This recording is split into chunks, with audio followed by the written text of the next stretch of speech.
본문 말씀은 출애굽기 6장 10절 11절입니다. 출애굽기 6장 10절 11절. 화면을 보시면서 함께 봉독하겠습니다. 여호와께서 모세에게 말씀하여 이르시되 들어가서 애굽 왕 바로에게 말하여 이스라엘 자손을 그 땅에서 내보내게 하라. 아멘.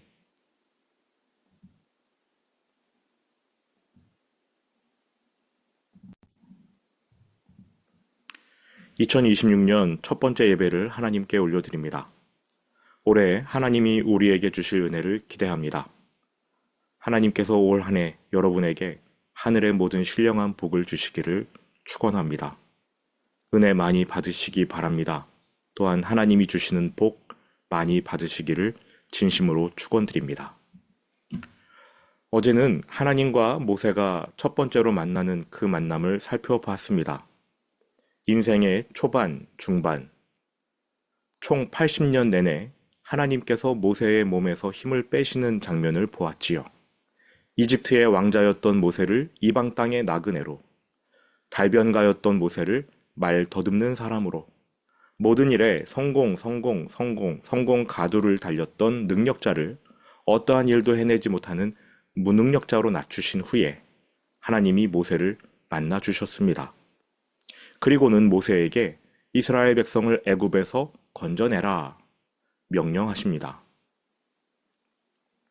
모든 재산과 능력과 말재주, 심지어 소망까지 다 잃어버린 모세가 하나님의 명령을 받들기는 어렵습니다. 그래서 모세가 공손히 거절하지요. 제가 누구이기에 이스라엘을 인도해 내겠습니까? 그러나 하나님은 이 일이 모세가 해야 할 일이 아니라 하나님께서 하실 새로운 일이라고 대답하십니다. 내가 반드시 너와 함께 있으리니 너는 가라. 가서 그 자리에 있으면 나머지는 하나님이 알아서 다 해주신다는 뜻입니다. 하지만 모세는 하나님 말씀이 믿었지 않았는지 아니면 하나님의 능력을 경험해 본 적이 없어서 그런지 순종하지 못할 핑계를 줄줄이 이어갑니다. 우리도 마찬가지입니다. 하나님 말씀에 순종하지 못할 이유는 많아요. 생각해내면 낼수록 점점 더 많아질 겁니다. 게다가 우리가 생각해낸 그 이유들이 단순한 핑계가 아니에요. 납득할 만한 이유가 다 있습니다. 그래서 하나님 말씀에 순종하지 못할 그러한 핑계 이유들을 우리가 항상 준비하고 있는 것 같습니다. 그런데 하나님이 함께 있어 주신다고 합니다. 하나님이 해주시겠대요. 순종하지 못할 이유는 아주 많은데 순종해야 할 이유는 딱 하나입니다. 하나님이 함께 하신다. 모세가 저는 말을 더듬는 자입니다. 저는 태어날 때부터 말을 더듬었습니다.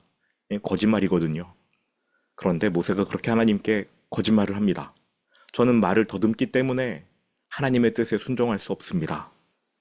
그러자 하나님이 이렇게 대답하십니다. 누가 사람의 입을 지었느냐?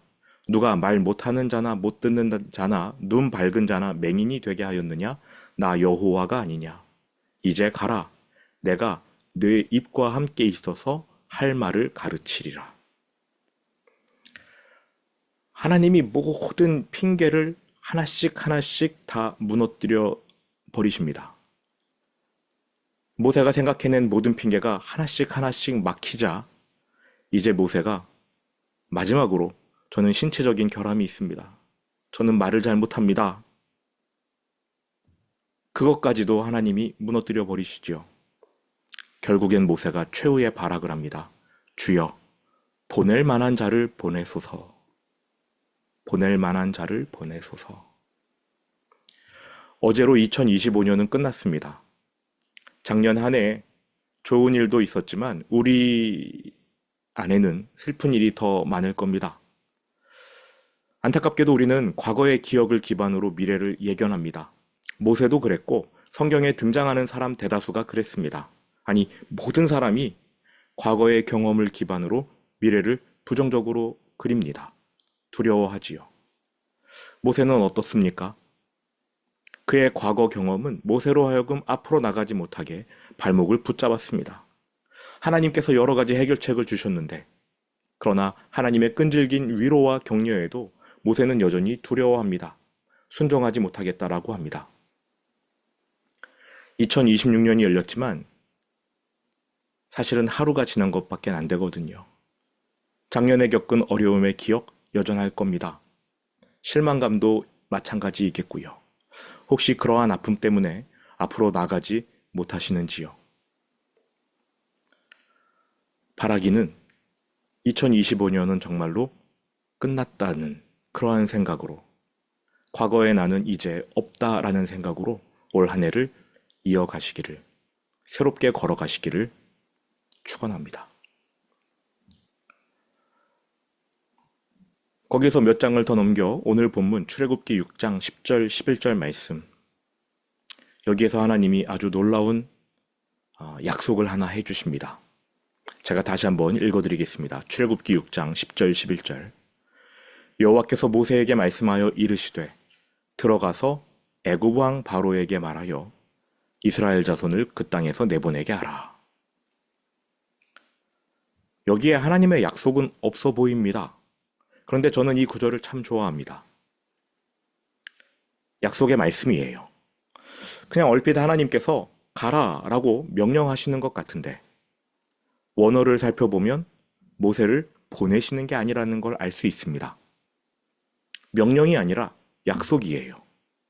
바로 이 11절 말씀 중에 들어가서 라는 표현입니다.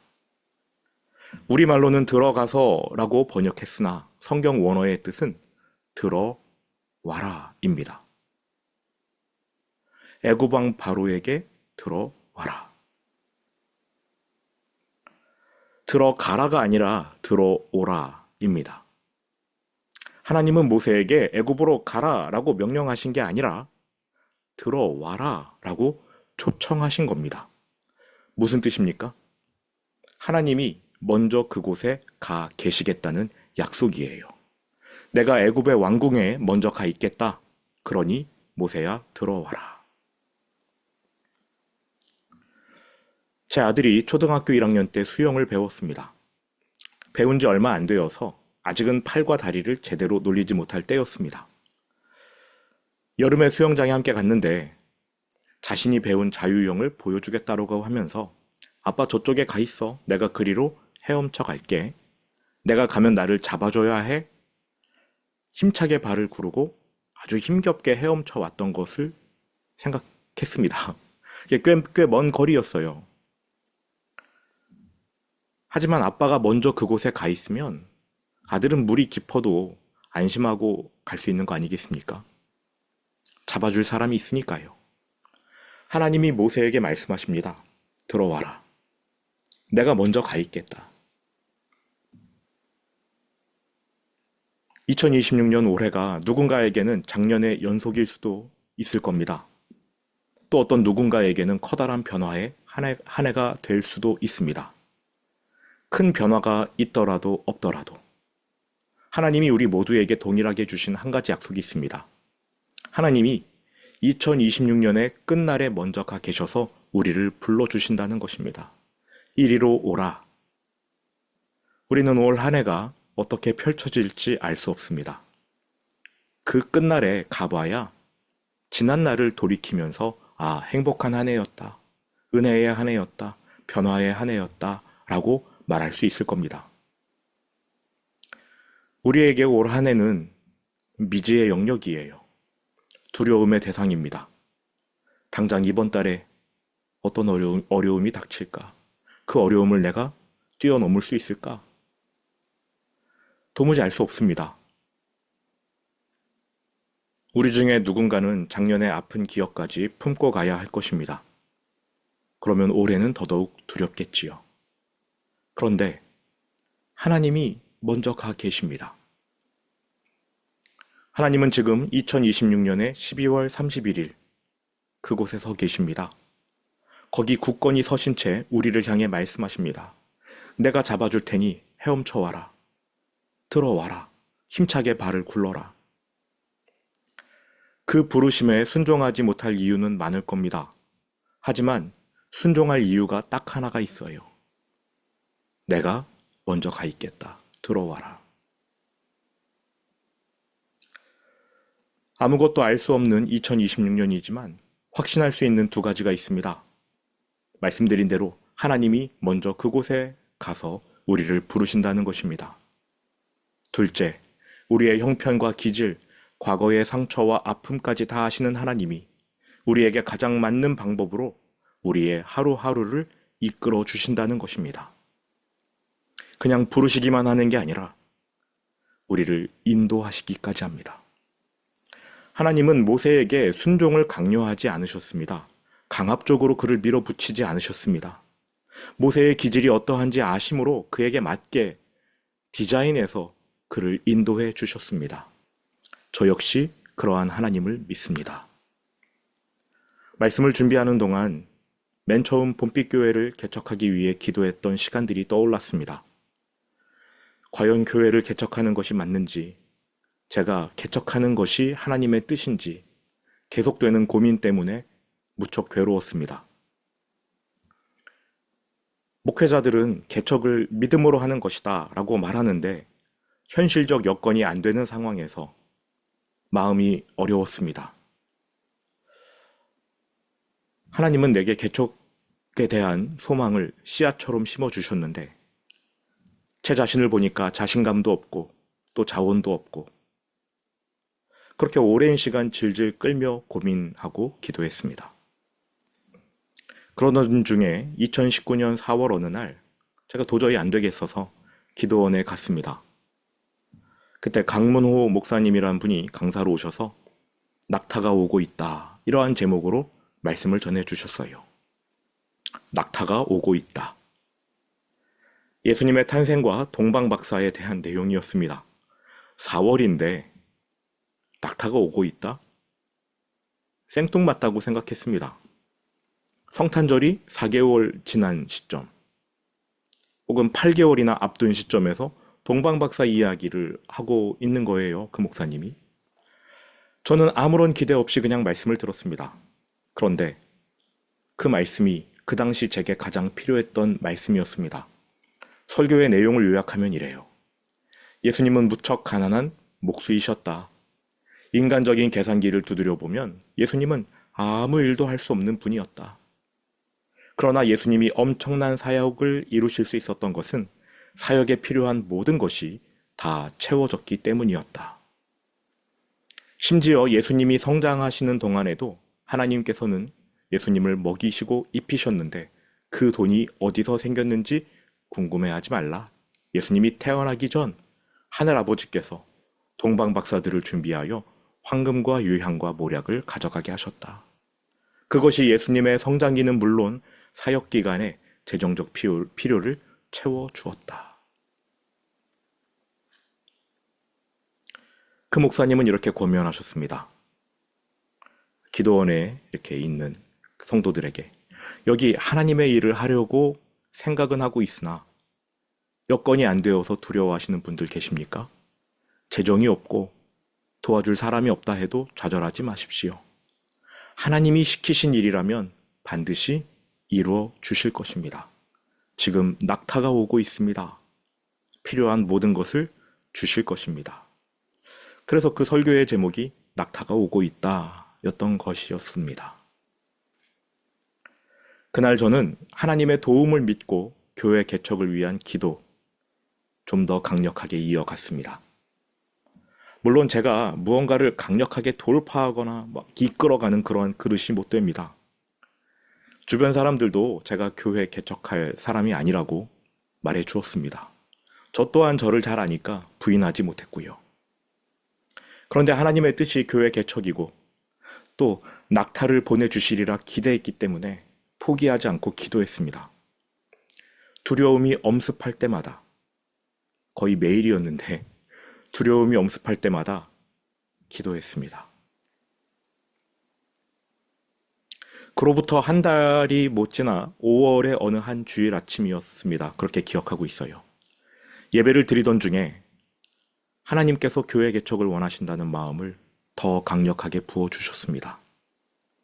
약속을 못 믿고 우물쭈물하던 저를 불쌍히 여기신 것 같아요. 그리고 그 예배의 자리에서 봄빛과 같은 교회여야 한다고 말씀해 주셨습니다. 어쩌면 제가 그렇게 생각한 것일 수도 있는데, 근데 봄빛과 같은 교회, 갑자기 그러한 감동이 떠올랐어요. 봄빛을 마음으로 품었습니다. 그러자 아주 오랫동안 제 마음을 어둡게 했던 두려움은 사라졌고 평안이 찾아왔습니다. 모처럼 하나님의 은혜를 너무 강하게 느껴서 그런지 그날은 아무것도 못할 것 같더라고요. 그래서 교회에서 뭐 한 게 별로 없습니다. 그냥 빨리 집에 가고 싶었어요. 너무 은혜를 받아서 그런지 교회에서 사역 아무것도 못할 것 같은 그런 느낌? 버스를 타고 이제 집에 왔습니다. 시외버스 정류장에서 내렸는데 그날 하늘이 구름으로 가득했습니다. 우중충한 날씨, 바람도 아주 거세게 불었고요. 언제든 비가 내릴 것 같은 그러한 날씨였습니다. 보통은 아내가 이렇게 픽업하러 나와줬는데 그날따라 아내가 식사 약속이 잡혀 있다며 택시 타고 집으로 가라고 한 겁니다. 그런데 저는 갑자기 그날따라 걷고 싶은 생각이 들었어요. 그래서 그냥 걷기 시작했습니다. 비가 쏟아질지도 모르는데 너무 은혜로 이렇게 감격해서 그런지 그냥 걸었어요.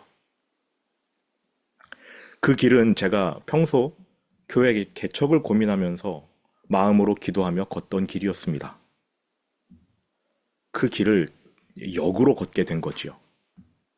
그런데 갑자기 먹구름이 살짝 걷히면서 그 사이로 햇살이 강하게 내리쬐는 모습을 보게 되었습니다. 봄빛교회 개척을 두려워하지 말아라. 하나님께서 이렇게 말씀해 주시는 것 같았어요. 저는 그냥 그 자리에 멈춰선 채 울먹거리며 기도했습니다. 하나님, 도와주세요. 많은 은혜를 받았지만 여전히 겁이 납니다. 두렵습니다. 포기하지 않고 걸어갈 수 있도록 제게 힘을 주십시오.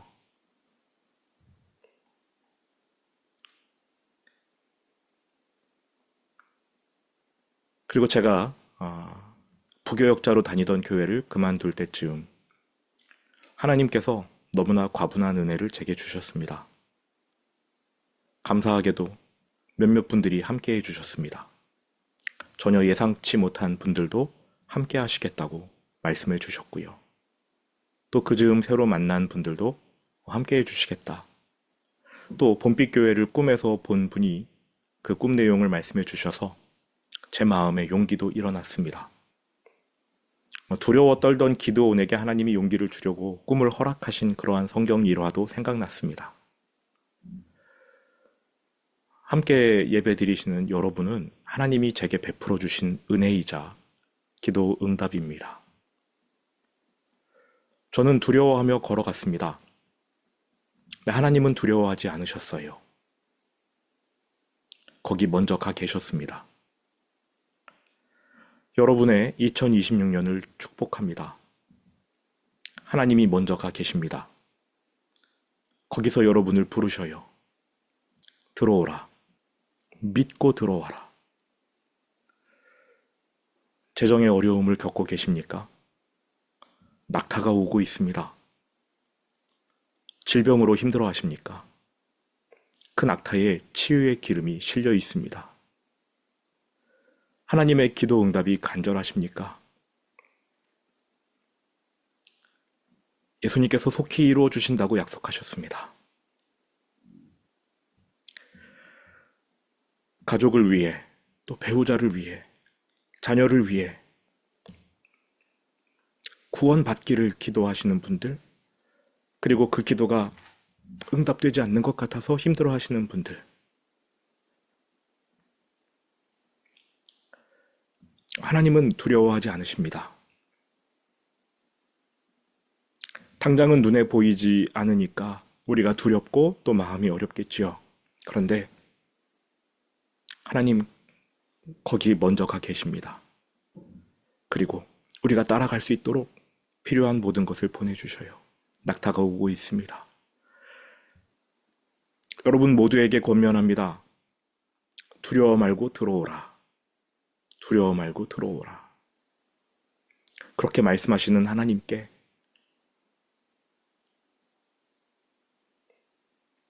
겨자씨만한 믿음으로 한 발자국 내디드시는 여러분 되시기를 축원합니다. 이 시간 함께 같이 기도했으면 좋겠습니다.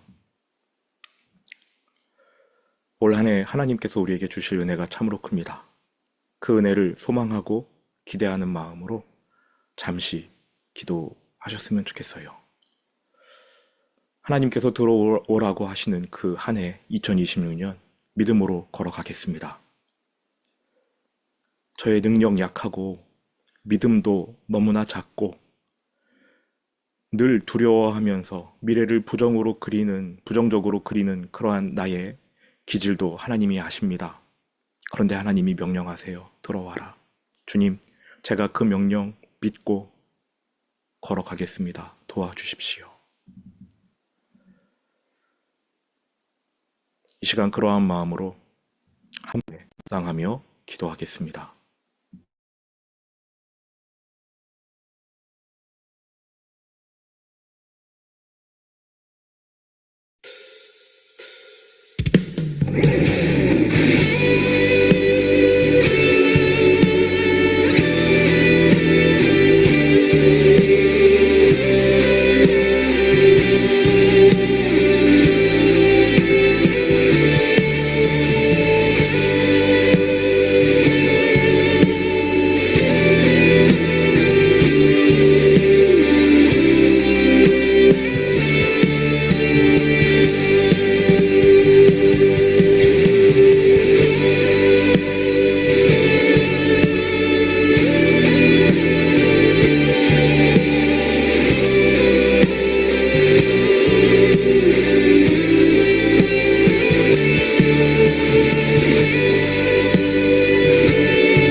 아버지, 2026년을 소망의 해로 확정 지어 주셨음을 믿으며 감사드립니다. 하나님 나라를 위해 하루하루 살아갈 수 있도록 우리의 믿음을 붙잡아 주십시오. 무엇보다 우리를 사랑하시는 하나님께서 필요한 모든 것을 채워주시며 두려워 말고 하나님을 바라보라 말씀하시니 순종하며 걸어가게 도와주옵소서. 그곳에 먼저 가 계신 하나님을 바라봅니다. 먼저 가 계시며 들어오라 말씀하시는 그 명령, 믿음으로 우리의 두 발 움직이겠으니 아버지, 두 팔 벌려 우리를 안아주십시오. 주 예수 그리스도의 은혜와 하늘아버지의 크신 사랑과 성령의 동행하심이 당신의 귀한 백성 2026년을 시작하는 봄빛교회 모든 성도들에게 영원히 함께 계실지어다. 아멘.